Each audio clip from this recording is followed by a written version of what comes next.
কিনা তুমি বলে বলে তোমাকে গালাগালি করবে, জয় বাংলা বলে কাটবে। কেন আমরা বলো কেন বলছে জয় বাংলা, শুধু জয় বাংলা বলে বলে 50 জন এখান থেকে গেছে, গিয়ে বলছে যে এটা ইউপি নয় এটা বাংলা। আমরা কি মানে জয় বাংলা বলে যাকে হোক কিছু করা হবে?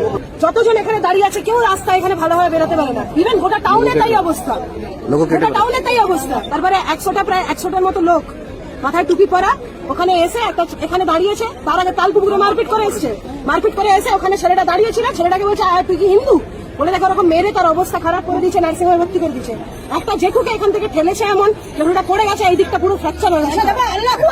আল্লাহ না না জয় বাংলা, এটা ইউপি নয়, বলছে এটা ইউপি নয়, বলছে এখানে আল্লাহু আকবার জয় বাংলা, মানে জয় বাংলা করে কি যাকে খুশি কেটে দেওয়া যাবে নাকি এখানে? আজকে এখানে হচ্ছে, কালকে টাউনের ভিতরে হবে, পরশুদিন মানিক তালাতে তো যাওয়া যাবে না। আপনারা প্রশাসনের কাছে কি চাইছেন? প্রশাসন তো দাঁড়িয়ে আছে, কি চাইছে, কি দাবি করছে?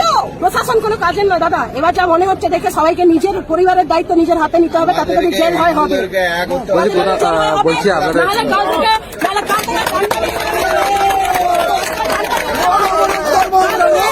থেকে যদি আমি এখানে একটা ডান্ডা নিয়ে মেরে